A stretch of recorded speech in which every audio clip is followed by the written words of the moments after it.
Bonjour mes amis, alors malgré que j'ai fait une vidéo sur le sujet, je continue toujours à recevoir des demandes, voire même des sommations à m'exprimer sur ce qui se passe à Gaza. Pourtant j'ai dit ce que je pensais et je n'ai rien pensé de plus depuis la dernière fois.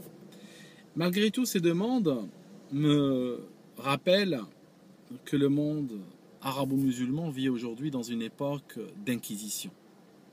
Ça me rappelle la mort du papa Hill en Corée du Nord, où les gens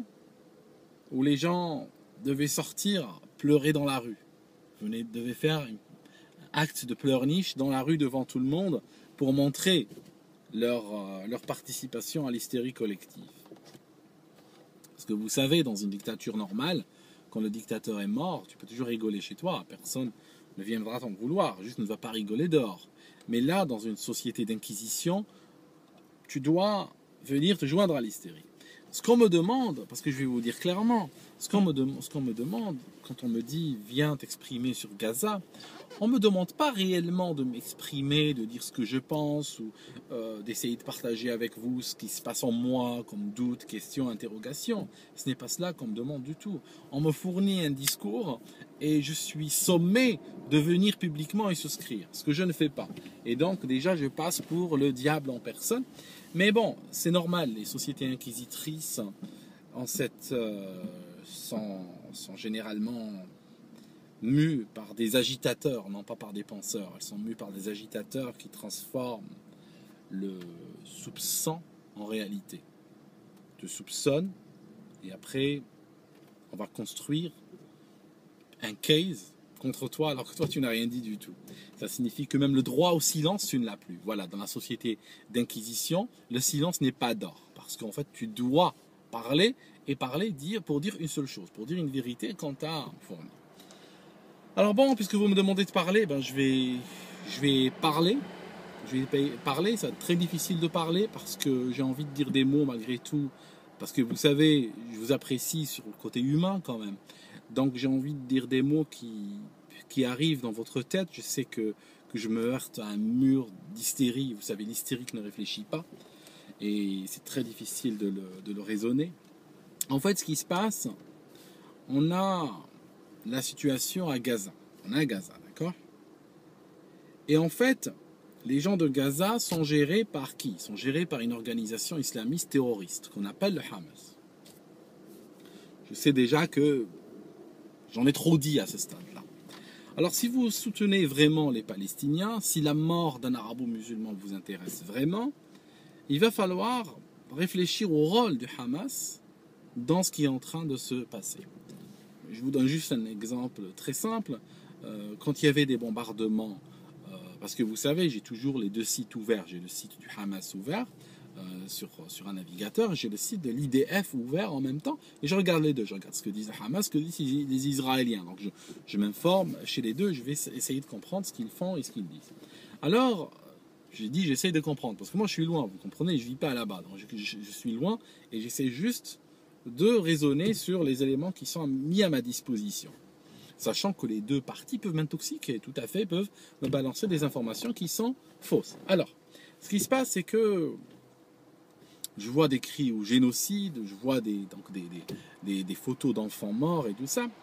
Et puis, à un moment donné, il y a l'Égypte qui appelle à cesser le feu. Et moi, je comprends.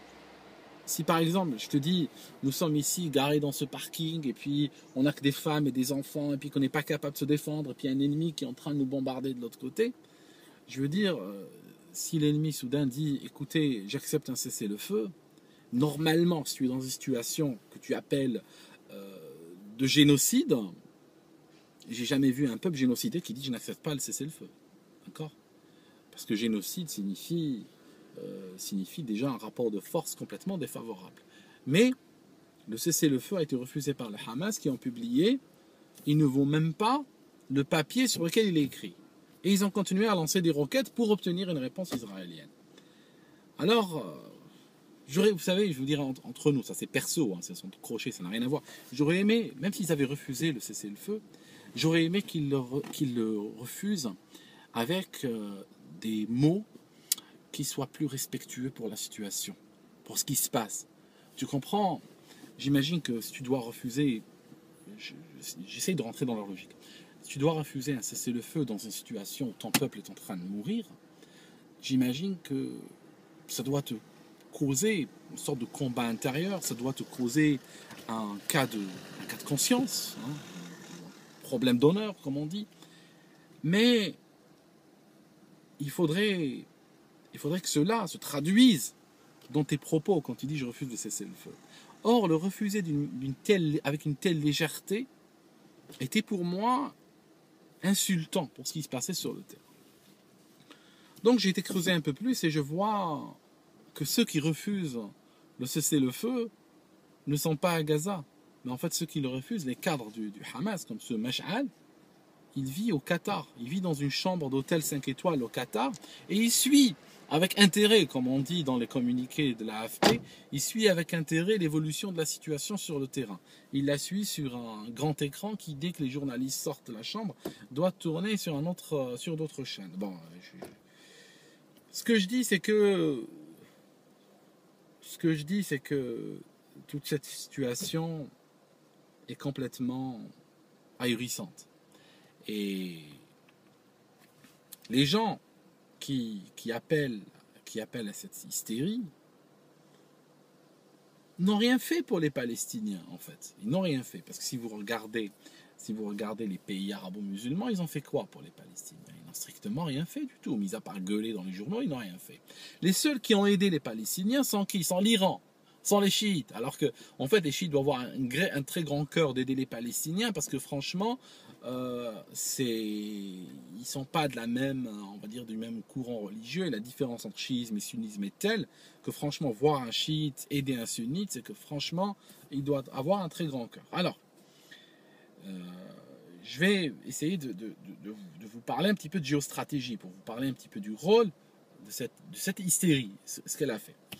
Vous savez que Monsieur Bush, le papa Bush, a fait une grave erreur en faisant tomber comment il s'appelle, en faisant tomber Saddam.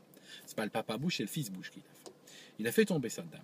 Saddam est un sunnite. Saddam est un sunnite qui règne sur un pays chiite. D'accord? Il règne sur un pays chiite. L'Irak est un pays chiite. La population est chiite majoritairement. Sauf qu'il y avait une minorité sunnite qui gérait le pays. L'Iran est un pays chiite. Donc déjà là, on voit que sur ce pays, on a un arc chiite. Sauf que les chiites d'Irak sont brimés et écrasés par le sunnite Saddam. Alors, Bush, qu'est-ce qu'il fait? Bush, par grande connerie, il fait sauter Saddam. Il fait tomber Saddam. Alors, en faisant tomber Saddam, et puis il essaie de créer une sorte de diversion semi-démocratique, et boum, qu'est-ce qui arrive au pouvoir? Des chiites. Donc là, on va se retrouver avec l'Iran, on se retrouve avec l'Irak à côté, qui est quoi? Qui est une sorte d'Iran 2. Parce qu'à un moment donné, l'Irak qui commence à se mettre debout et on a un Irak chiite avec à la tête un gouvernement chiite. Donc on a deux pays chiites côte à côte. Donc ça commence à former un bloc. Après, on a la Syrie à côté. La Syrie, multiconfessionnelle, il y a beaucoup de chiites en Syrie et le pouvoir syrien est chiite. Assad est un alawite. Alawite, c'est celui qui se définit par rapport à Ali, qui respecte donc Ali, c'est une sorte de chiisme si vous voulez. Et donc, on commence à avoir un arc chiite. D'accord? Et les chiites étaient les seuls qui aidaient les Palestiniens. D'accord? Qu'est-ce qui se passe? Ces mêmes hystériques qui sont en train d'hurler aujourd'hui. Je réfléchis à votre place, vous savez. Pourquoi je réfléchis à votre place? Parce que vous ne le faites pas. Vous êtes dans l'hystérie, donc j'essaye de réfléchir à votre place. Donc ce qui se passe, mais cette réflexion, c'est vous qui aurez dû la tenir. Hein, ce n'est pas mon combat, moi. C'est vous qui aurez dû la tenir. Donc, à un moment donné, cette fondation d'un arc chiite, effectivement, commence à gêner. Hein, sur le plan géostratégique, j'imagine que les Israéliens n'étaient pas trop contents, ni les Américains, ni les Européens n'étaient pas très contents de voir un arc chiite en train de se former et de se consolider. Donc, qu'est-ce qui se passe? Ils ont demandé à la nation arabo-musulmane d'envoyer des volontaires faire tomber le régime syrien, donc pour enlever un domino chiite. Après, ça a tellement bien réussi qu'ils leur ont dit, ben, allez aussi faire la même chose en Irak. Donc l'Irak est coupé en deux aujourd'hui, et puis ils sont en train d'affaiblir l'Irak. À force de s'attaquer aux chiites, comme ils ont menacé clairement les chiites, ils ont été même massacrés des chiites, des villages chiites, et détruire des symboles auxquels les chiites tiennent absolument. Qu'est-ce qui se passe? Eh ben, les chiites d'Irak, d'Iran et de Syrie ont été obligés de réorienter leurs forces, non plus vers l'aide des Palestiniens, mais ils ont été obligés de les rerouter pour défendre les leurs, parce que les leurs sont en train de mourir à ce moment-là. Ils sont obligés, c'est dans le livre de l'art de la guerre de Chen Tzu, c'est très intéressant. Vous savez, dans le livre de l'art de la guerre, il y a la chose suivante. Le gars, il te donne un exemple où tu as 3 villes qui se font la guerre. Alors, qu'est-ce qui se passe?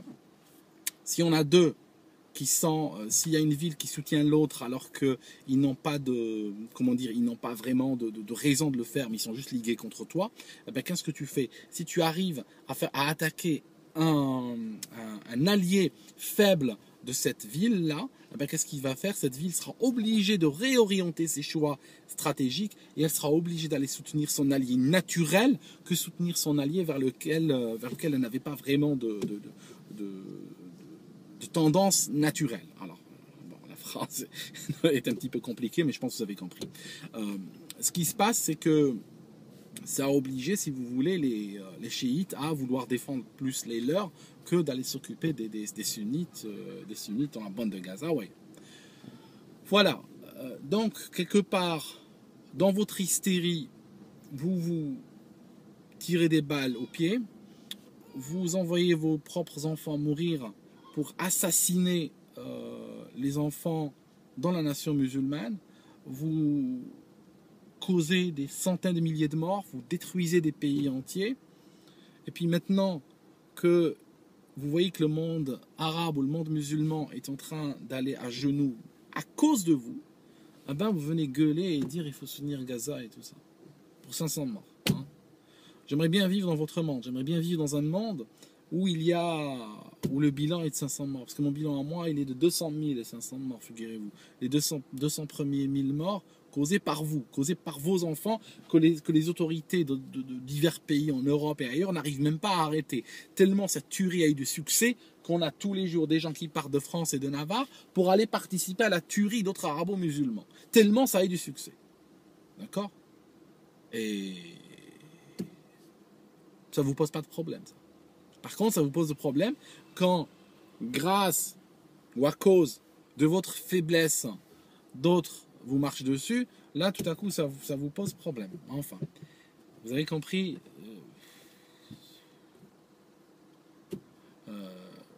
Puis il y a aussi, quand j'ai écouté les slogans qui étaient gueulés dans vos manifs, vous savez, je n'ai pas senti, bien sûr, je ne m'attendais pas à sentir que vous êtes contre les violations des droits de l'homme en général, ou contre les tueries, ou contre le génocide, ou contre les massacres, ou contre les morts d'enfants. Non, je n'ai pas senti ça. Vous êtes juste désespéré que ce ne soit pas vous qui êtes capable de le faire. Comme par exemple, j'ai vu des appels au meurtre, des appels au viol, des appels au génocide. Alors effectivement, vous ne pouvez pas vouloir la mort ou le génocide de l'autre, et en même temps espérer être, comment dirais-je, espérer représenter le camp du bien, en quelque sorte. D'accord ? C'est pas un discours auquel j'adhère, c'est un discours complètement hypocrite. Enfin, il y a énormément d'hypocrites dans ce domaine-là, il y a énormément d'idiots utiles, mais ce que j'ai vu à Paris, par exemple, ce n'était pas une manifestation pro-palestinienne. Moi, j'ai vu une manifestation pro-islamiste, où les mêmes types d'obédience islamiste, comme le Hamas, qui n'hésitent pas à utiliser des gens là-bas comme bouclier humain, qui n'hésitent pas à utiliser comme l'ONU a trouvé, à mettre des missiles les cacher dans des écoles, qui n'hésitent pas, la même obédience, qui n'hésite pas en Syrie, en Irak, à massacrer des musulmans par camions entiers, y compris des enfants, qui n'ont aucun problème avec ça. Et j'ai vu en France juste l'islamisme qui impose encore son empreinte. De toute façon, ce pays, la France, je ne suis même pas sûr si on en parlera dans ces cantons encore. C'est à la vitesse à laquelle ça va. Enfin, voilà, c'est un petit peu ce qui se passe dans ma tête par rapport à ça. Ce qui se passe.